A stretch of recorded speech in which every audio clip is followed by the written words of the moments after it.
Shalom. I'm back. 5 minutes. Please announce yourself. This is Aquamalak, and I'm back. And we're streaming from Hayashrala Kanaz, which is the congregation or the Church of Israel. So, right now we're going into the book of Deuteronomy, chapter 24. So everybody get Deuteronomy chapter 24, and we're going to read as such. Hopefully everyone can hear me. Deuteronomy 24, chapter 24, verse 1. When a man has taken a wife and married her, Deuteronomy 24. And so that means you found a woman that you coincide with, or you thought you did, and you're going over everything and you're saying, this is the woman that I want to lay with and become my wife. So when a man has taken a wife and married her, and it come to pass that she find no favor in his eyes. So the man doesn't like his wife any longer.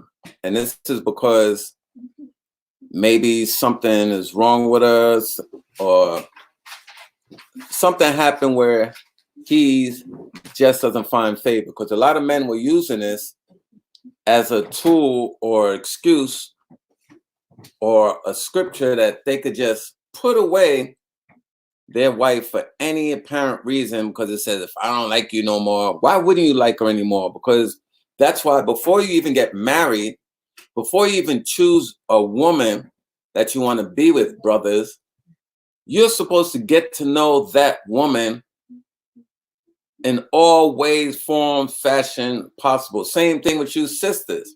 You're supposed to get to know that brother before you allow him to be a husband. In all ways, get to know their family, find out their background, find out what's going on with them, find out everything. Because somebody could see somebody, a lot of women, they marry cats that just come out of prison, and then all they do is sit up in the house and smoke weed all day and playing video games. But then there could be another brother that I know came out of prison. He's motivated. He works in one of the wholesale clubs during the day, and then he works at another spot, like a Home Depot spot at night. So he's doing his bid to bring in stuff for the table so he could feel as though he's the man of the house, which he is. But in this society, they figure because this woman might be a registered nurse and she's making more than him. But this brother is holding it down. And he was in prison, so this is not like a deadbeat that she got out of prison. So know the motivation of the people that you're dealing with.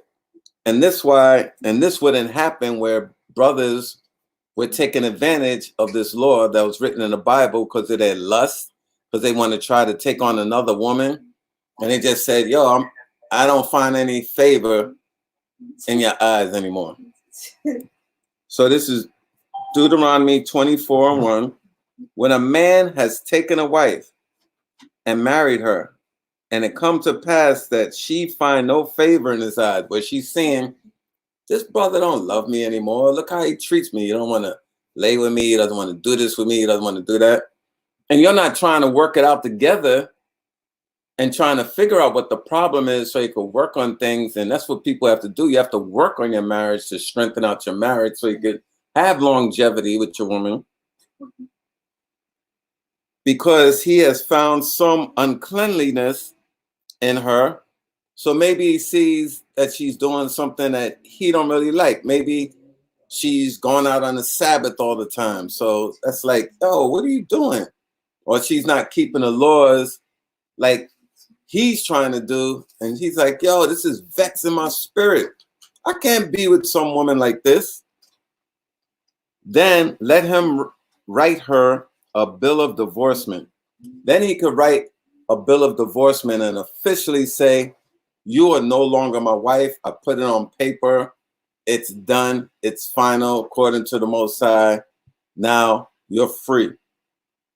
And give it in her hand and let her have a copy of that. So if another oh, aren't you Zaquan's wife? No, look, I have a bill of divorcement where I'm free to marry. See, he stamped it with his seal and signed it.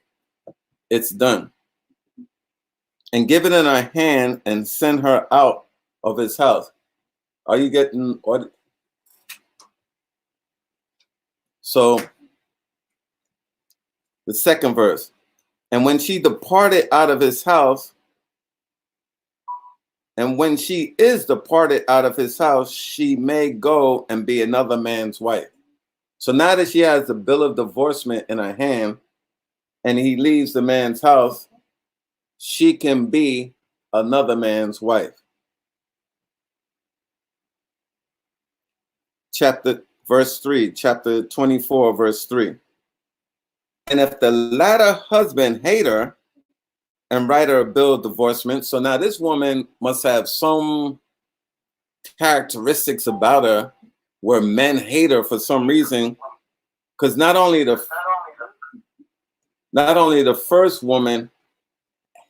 first man hated his wife, but now she went and married another man and he hates her too. So these two men, I'm blaming them because they didn't get to know this woman that, yo, I can't live with you forever. We can't make this a lifetime thing because something's wrong with her spirit where two men hated her. So this is verse 3 again in Deuteronomy 24.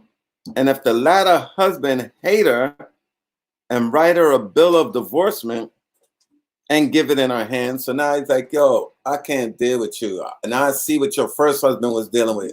This crazy. Yo, I'm giving you a bill of divorcement. I can't be with you anymore.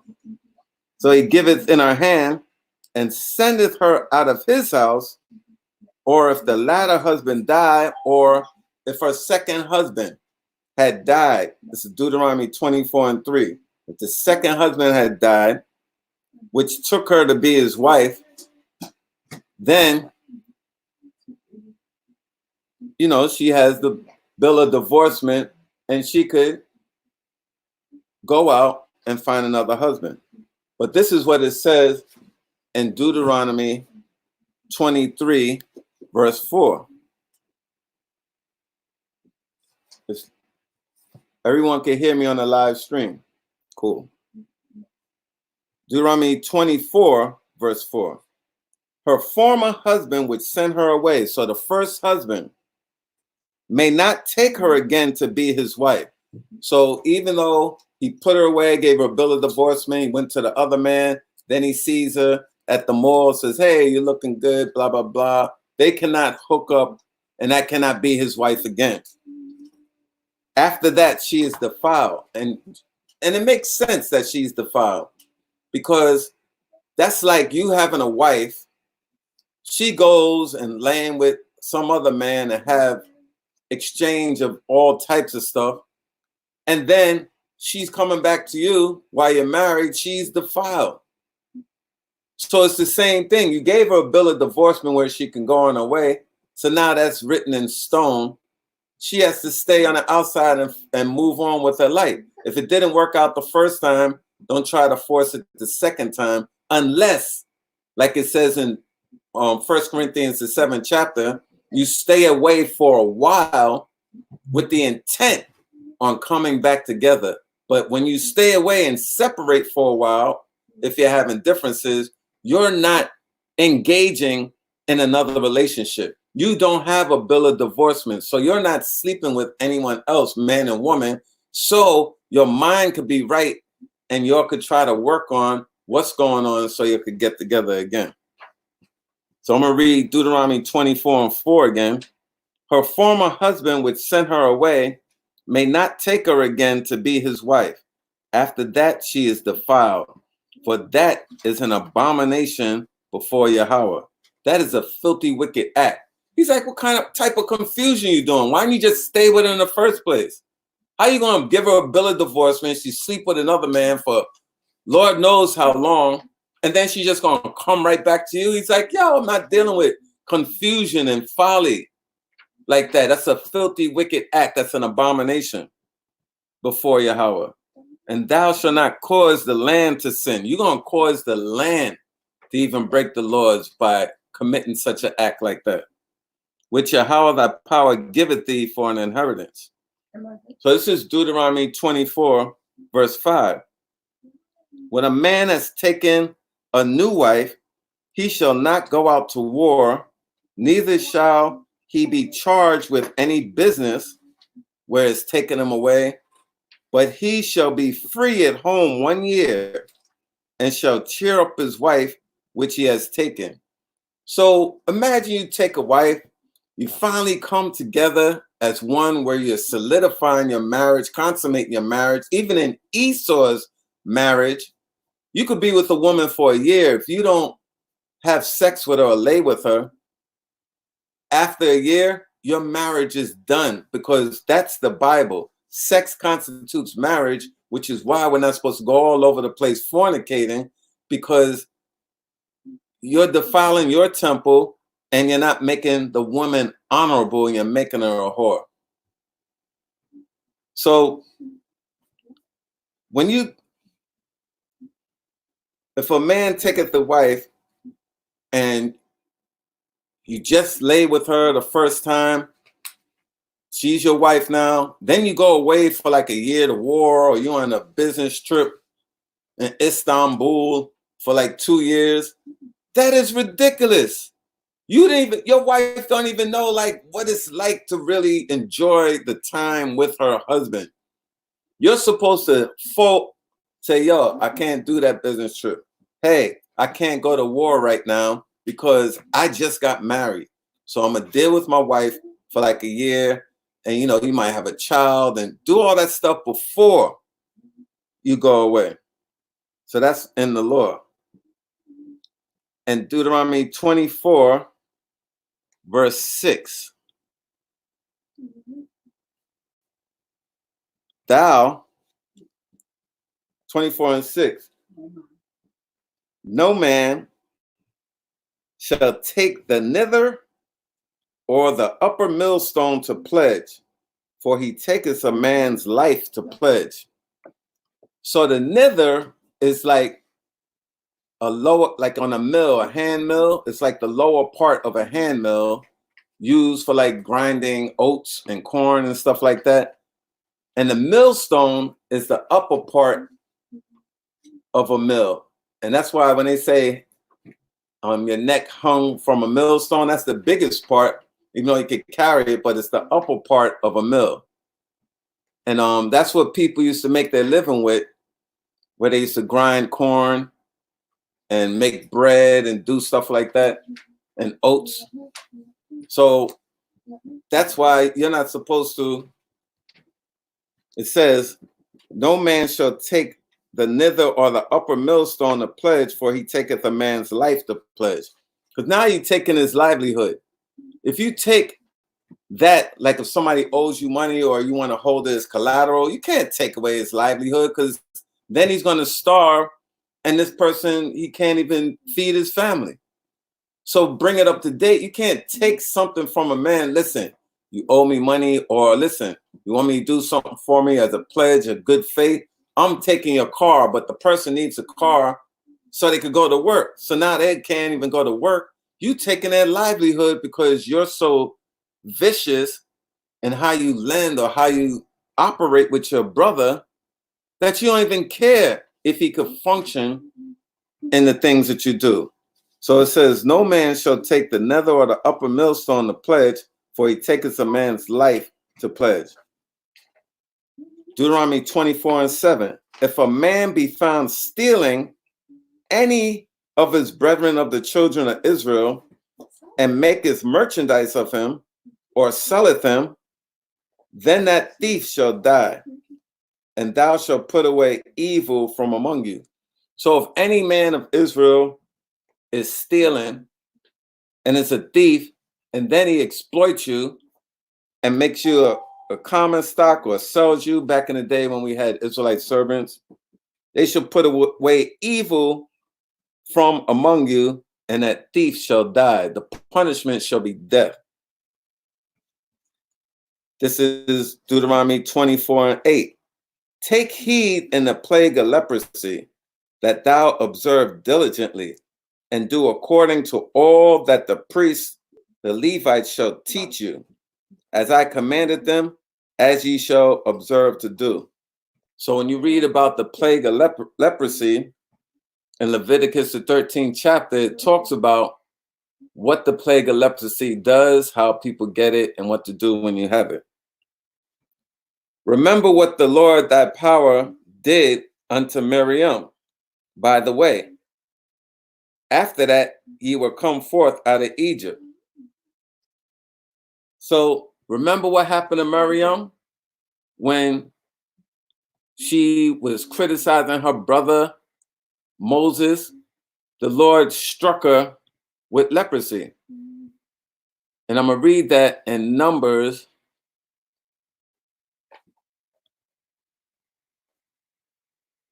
Bear with me 1 second. Numbers 12, 9 through 12. In Numbers 12, 9 through 12, it says, and the anger of the Lord was kindled against them. It was kindled against Aaron and Miriam because they were talking negatively about Moses, who the Most High set up. And he departed. And the cloud departed from off the tabernacle, and behold, Miriam became leprous, white as snow. Now, did she become white like a piece of paper is white? No, she did not, but it's going to explain. But that's the expression, and that's the description, like how pink people say they're white because they're so pale, like, yo, you white as snow. Or they might say somebody who's very dark brown, wow, you're black, but nobody on the planet Earth is black. Everybody is either dark brown, different shades of brown, or deep red, or different shades of red. So I'm going to read Numbers 12 and 10 again. And a cloud departed off the tabernacle, and behold, Miriam became leprous, white as snow. And Aaron looked upon Miriam, and behold, she was leprous. She's like, look at me. I look like Esau or Edom. I'm leprous. And Aaron said unto Moses, alas, my Lord, I beseech you, I beg you, I'm pleading with you. Lay not sin upon us. Don't lay this sin, because it's a sin to look like a leper. And that's a punishment to look like a leper. Wherein we have done foolishly and wherein we have sinned, because we broke the law, speaking against Moses, who you anointed and set up to teach the people and to lead the people. Okay. So Numbers 12 and 12. Let her not be as one dead. Now, when one dead, you get pale in your flesh, and sometimes you look like this. I mean, if you're a deeper dark brown, you'll look lighter, but they put on makeup on you. Of whom the flesh is half consumed when he cometh out his mother's womb. Now, when your flesh is half consumed, now they're describing what this leprosy looks like. When your flesh is half consumed, it's like if you scrape your skin on the ground, it looks pink and raw like this. And when you come out the mother's womb, sometimes even a dark brown baby will look this color when you come out the mother's womb, because that's the description as they're saying. And when Esau was born, he was red, super red. He wasn't just pink or look like his flesh was half consumed, and he was hairy coming out of his mother's womb. But leprous was like pink, just so you know. So this is Deuteronomy 24 and 10. When thou dost lend thy brother anything, thou shalt not go unto his house to fetch his pledge. So if I lend you $100, I'm not supposed to go to your house. Hey, yo, what's up, Daquan? Come to your house and then I'm breaking down your door, going through all your stuff, like, yo, you got money in here, going through your drawers. Yo, where's your safe? Give me my money. And looking through your house to take your stuff. You're not supposed to do that. So you shall not go into his house to fetch his pledge.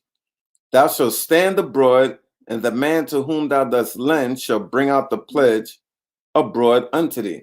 So you wait outside and say, yo, I just came, get what you owe me. I'll wait. Then you go inside and get it. Like Brother Ariyah, bless me with the scripture and Apocrypha in the 29th verse. It goes into Ecclesiasticus, the 29th verse.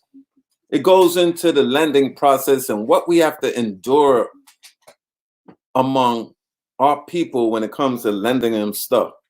How they want to act like they found it, and how you're supposed to operate. There's laws on how you're supposed to operate when you lend somebody something or make a pledge. So Deuteronomy 24:12. If the man be poor, thou shalt not sleep with this pledge. So now if you have something for the man and he's poor and he was kind enough to hook you up, you're not supposed to just sleep on it. Like, oh man, you know what? I don't have it. You can't find me. No, you're supposed to be vigilant. You're supposed to be diligent and definitely go out there and say, hey, here it is. Here's what I owe you. I don't want you, to do without. I know you need it.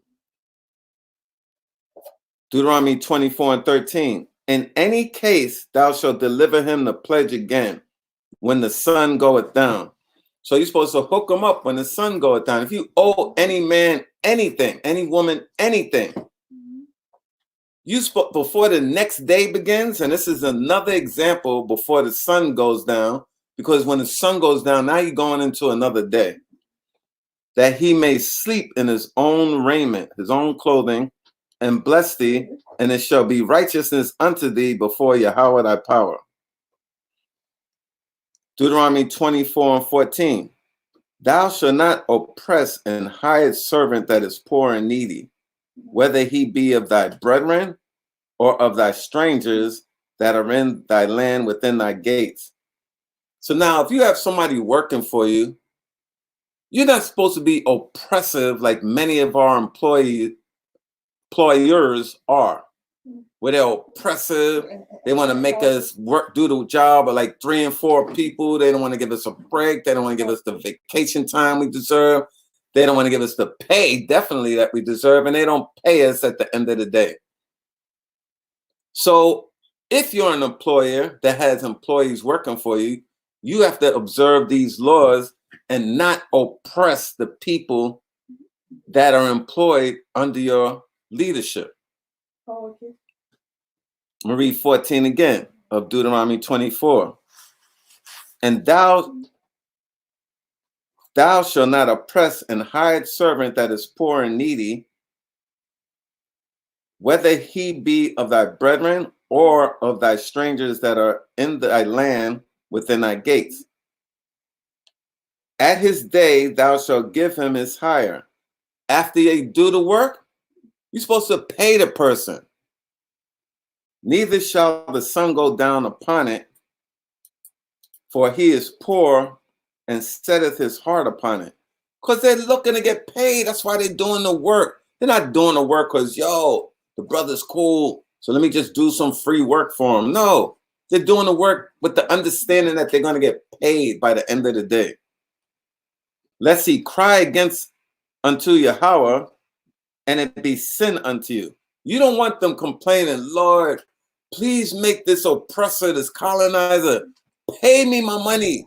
Please send curses on him because I can't even feed my family. He's supposed to pay me today. You don't want them going to the Lord. You don't want them going to the Lord against you. So do the right thing.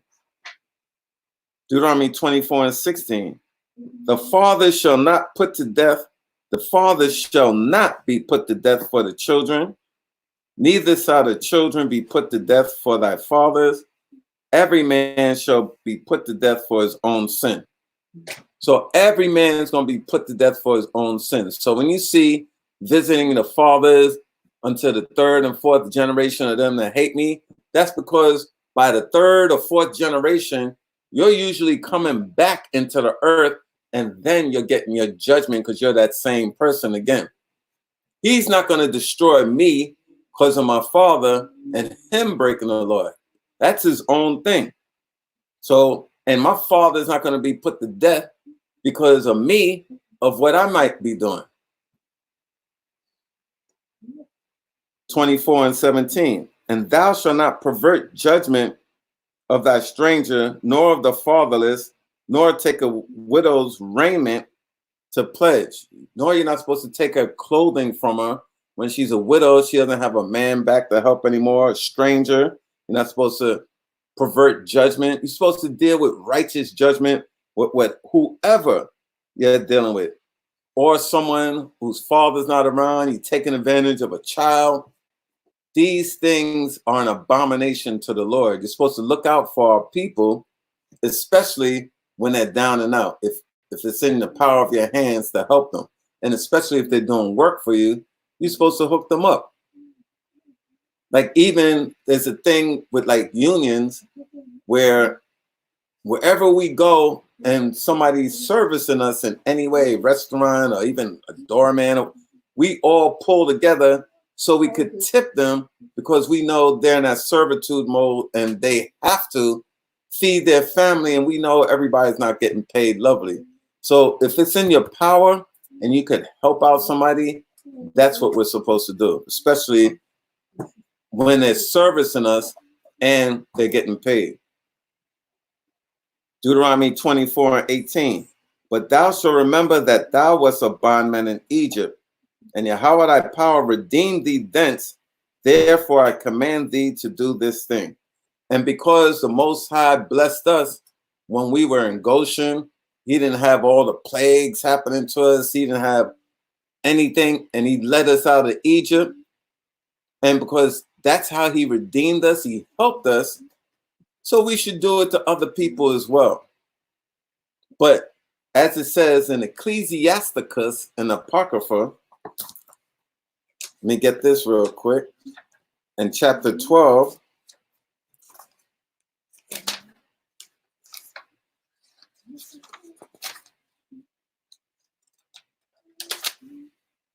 it says, when thou wilt 12:1, Ecclesiasticus, when thou wilt do good,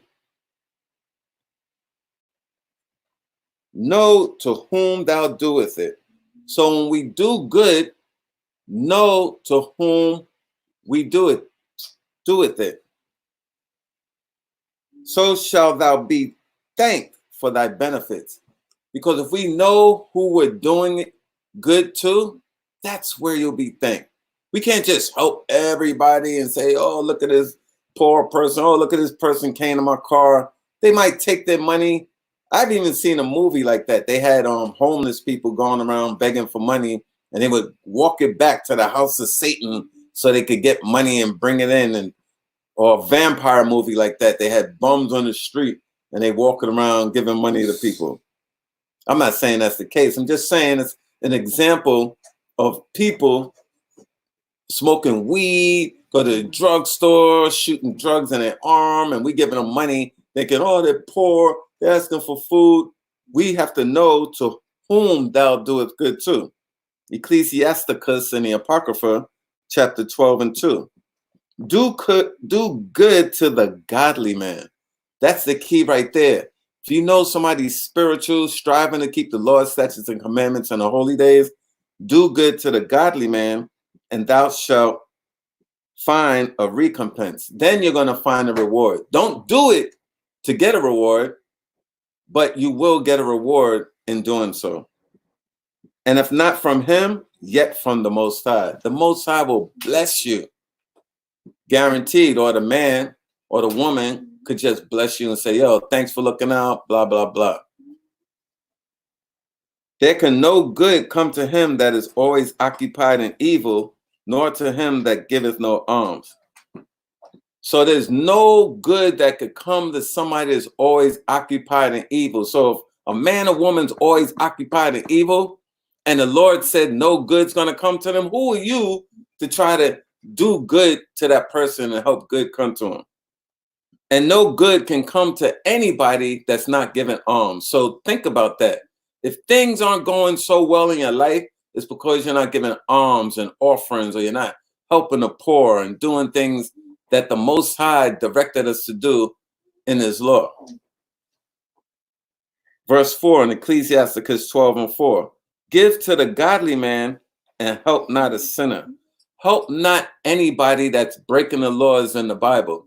Does that mean the homeless shelter, you can't give coats and maybe give some cans of food? No, but it's saying don't help them on a high level and financially to somebody that's blatantly breaking the law. But you're not going to see your brother or your sister, no matter if they're in the truth or not, starving, and you have the opportunity to give them some food, or if they're freezing in the cold and you have the opportunity to give them a coat or a blanket and not do it. You're supposed to help the poor, and that's like when they glean in the fields and stuff like that. Do well unto him that is lowly, but give not to the ungodly. Now, if somebody's blatantly saying, oh, I don't care about no God, just give me a blanket. I don't care about I don't believe in no God. You're not getting a blanket from me. I'm like, yo, that's why the Lord got you like that. That's why the Lord has you looking at me with extra blankets, and I'm not giving you one. Because that's your punishment for the Lord, because of your mindset. If you repent right here on the spot, I'll give you 2 blankets. And if they don't, you keep it moving. Do well unto him that is lowly, but give not to the ungodly. Hold back thy bread and give it not unto him, unless, because if you giving your bread, your wealth, your strength unto the ungodly, he overmaster thee thereby. For else thou shalt receive twice as much evil for all the good thou shalt have done unto him. For the Most High hateth sinners. He hates people that break the law, and keepeth them against the mighty day of their punishment. So give unto the good and help not the sinner, the ones that's breaking the law. So that was Ecclesiasticus 12:1-7. So I'm going back to Deuteronomy chapter 24 and verse 19. When thou cuttest down thy harvest in the field, and hast forgot a sheaf in the field. So you forgot a sheaf in the field. A sheaf is a bundle of like plants, like you gathering bundles, you out there gleaning your crops, and you got a bundle of corn, you got a bundle of wheat or a bundle of rye. You ever see them on television where they have bundles of stuff and clusters and stuff like that? So when you have a sheaf, so when thou cuttest down the harvest in thy field, and hast forgot a sheaf in the field, because you have so much in abundance that you forgot one, thou shalt not go again to fetch it. Don't go back and get it like, I thought I had 30 bundles and it's only 29. Leave it out there. It shall be for the stranger, for the fatherless, and for the widow. So now these people used to go around and look around and say, wait, look, there's a sheaf in the field. They must have left this. Oh, bless you, Yahweh. And they will go get it. So it's the same premise. If you don't need something, if somebody else needs it and you leave it for them, let them enjoy it. That Yahweh thy power may bless thee in all thy work of thine hands. When I beatest the olive tree, thou shalt not go over the boughs again. And you know how some people, and I understand this, and you can do this. If your toothpaste tube is so low, some people will squeeze it to the last drop. Some people I've seen have even cut open the tube to just scrape every little thing I've even cut open lotion jars that were big. So I'm like, yo, I'm not gonna throw away all this lotion stuck in the bottle. But it's the same premise. If you have an olive tree, you're not just like aloe. You're not supposed to squeeze all the oil out where I got every little drop. No, save some of that for it shall be for the stranger, for the fatherless, and for the widow. If you have a field, leave something for the poor because they scrounge around. Like, just like I recycle bottles, but certain bottles, I just put them in a recycle bin just so other people who go around collecting bottles could get it. So if I have a can, I'm like, yo, I even try to separate them and put them all in a pile so I don't have to dig through the garbage and make a mess, even though they're neat. I have to give them that credit. But, they could take what they need, because why should I go cash those in? And it's convenient for me to cash it in the places located where I can go. But why should I do that when other people may benefit from that, from traveling the street? And it's the same premise. Deuteronomy 24:21. When thou gatherest the grapes of thy vineyard, thou shalt not glean it afterwards. It shall be for the stranger, for the fatherless, and for the widow. So when they glean their grapes or corn, and you have little remnants around, you're not supposed to go around, let me scoop everything up so when I sell some, I can make tons of money, I'll be rich. No, leave some for the poor. Because you have plenty. You have so much that you have a vineyard. You have a yard where we're growing grapes and wine that you could sell and have for your family. Leave the ones that you weren't able to scrape up for the poor. That's the thing you're supposed to do. And thou shalt remember that thou was a bondman in the land of Egypt. Therefore, I command thee to do this thing.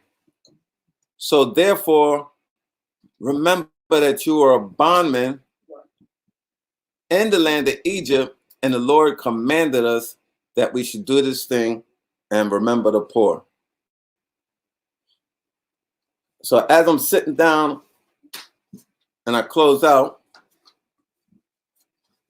I'm going to say the next Sabbath readings, I don't have it handy, but if somebody could type it in the chat line, that'll be cool.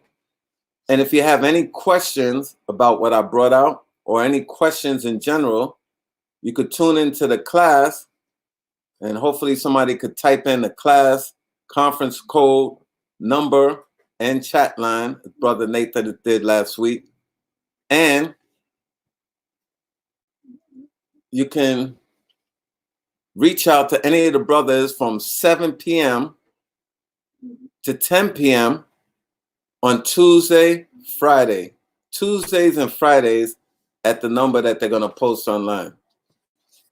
So you can check that out. And next week, we're reading St. John, the 17th chapter, and St. John, the 18th chapter. And Tawada for that. And someone also put in a conference line. If you want to send any donations, you could call the brothers, and they'll also be able to guide you on how you can send donations to support our mission of raising up the 12 tribes. And as you see behind me, I have 5 candles burning because this is the 5th day of the Feast of Unleavened Bread as well. So I'm going to say happy Feast of Unleavened Bread. Happy Sabbath to my Israelite brothers and sisters. I'm Priest of Kwamalak, and I'm going to send the closing prayers because that concludes today's Sabbath service. I'm going to toast y'all while I'm sitting down, just so you can see me in the camera. I'm going to toast you before I start the closing prayers.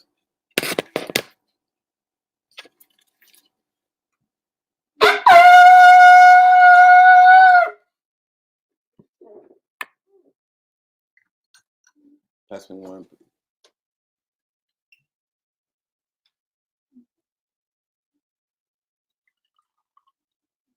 cheap advertisement. This is some delicious kosher one.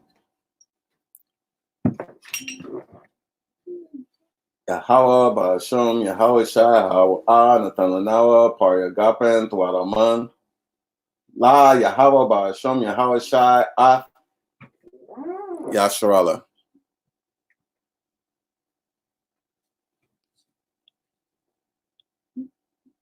So bear with me 1 second, and we'll commence with the closing prayers.